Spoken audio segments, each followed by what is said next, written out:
this is just an ordinary subway, right?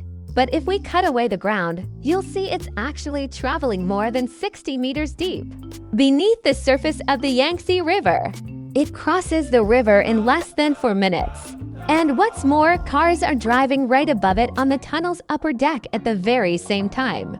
And that's not all. Nearby, there are 3 other subway lines and a highway tunnel, all crossing under the Yangtze River. And when we emerge back above the water, you'll see ferries and cargo ships bustling back and forth. 12 massive bridges spanning the river, creating Wuhan's spectacular over and under river crossing network. Wait, there are also these, and these, and these, and even some that just float across.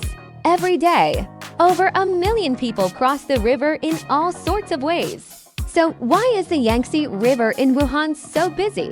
It's because Wuhan is located on the middle reaches of the Yangtze, right where it converges with the Han River. Historically, the city was composed of 3 towns, leading to relatively balanced development on both banks of the river.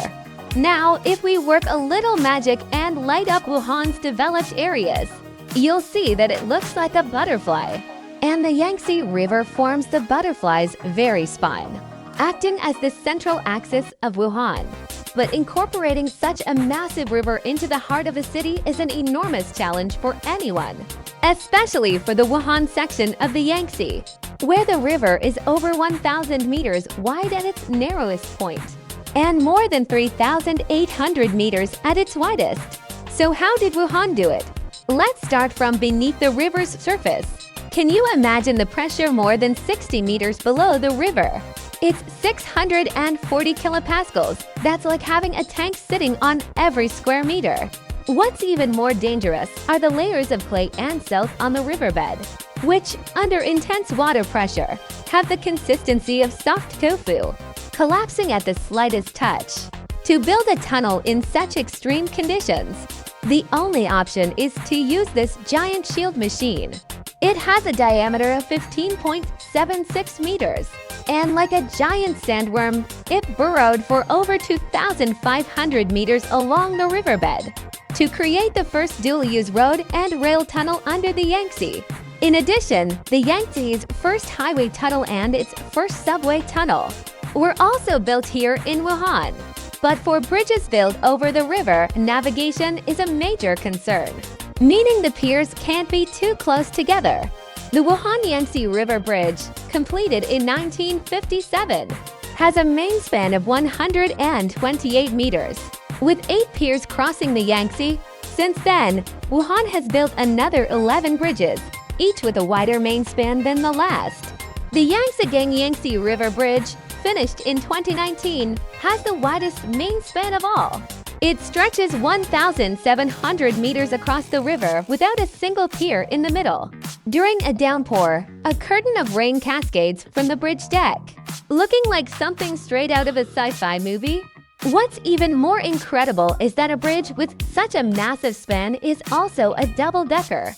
It weighs a staggering 48,000 tons, the equivalent of 4.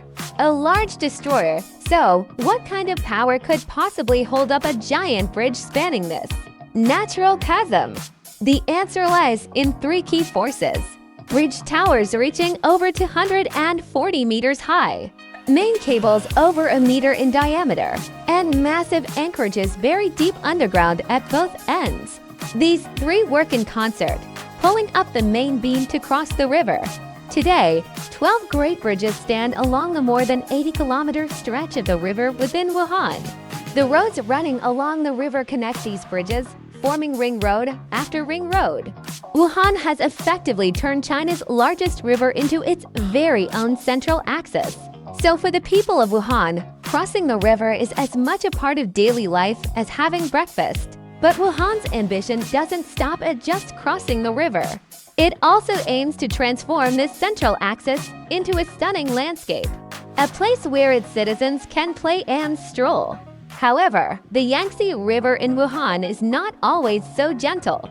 The floods of 1931, 1954, and 1998 are seared into the collective memory of generations of Wuhan residents. If you were to draw a line through the city marking Wuhan's highest recorded flood level, Yangtze Avenue, the first floor of the Jianghan Customs House, and the Jianghan Road pedestrian street would all be underwater. As a result, Wuhan had to build massive flood control levees higher than the floodwaters. The top of these levees stood a full 5 meters above the ground. While this design reduced the risk of flooding, it created an awkward predicament for Wuhan, a city on the river that couldn't see the river. So how could the city stay safe while also reconnecting with the river? Step 1. Lower the slope of the riverbank. While ensuring flood safety, they eased the gradient of the levees, maximizing the panoramic views of the river. Step 2. Work with the water. They proactively created flexible, floodable spaces, taking advantage of the seasonal changes in water levels. They designed a 3-tiered platform system. The third tier is designed for the normal water level and is submerged for about 9 months a year. The second tier handles higher water levels and is underwater for an average of 3 months annually. The first tier can withstand a once-in-20-year flood. Finally, based on how often each of the 3 tiers is submerged, they created 3 different types of waterfront spaces. The first tier is for recreation and entertainment, a place for leisurely walks, or for playing freely on the sports courts. The second tier is planted with water-tolerant trees, creating a space for walks through the woods. The third tier is a natural wetland, thick with reeds. During the dry season, you can explore the grasslands, while during the flood season, you can stand on a bridge and watch the rising water. And so, the once monotonous, cold embankments were transformed into a park, an almost invisible flood barrier known as the Hundredly Riverfront. Even the cruise ships at the Yangtze's piers become floating, mobile theaters. Buy a ticket, and you can immediately board the Xian to keep a rendezvous on the river.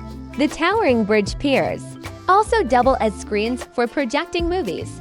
This time, Wuhan has not only bridged the river, but has also fully embraced the Yangtze, making the river a part of daily life for its people.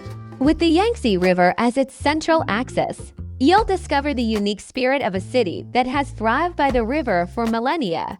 165 rivers, 166 lakes, unfold to reveal a vast and magnificent landscape. Now, let's journey along the Yangtze and explore Wuhan together. Han Longqing, Qingchuan Pavilion, Guqing Terrace, Yellow Crane Tower, Jianghan Pass, and clusters of skyscrapers appear one after another, converging into a breathtaking panorama of Jianghan that spans 3,500 years, where old and new coexist in perfect harmony. Hanshang Street, Sandli, Shu River, and Han Street.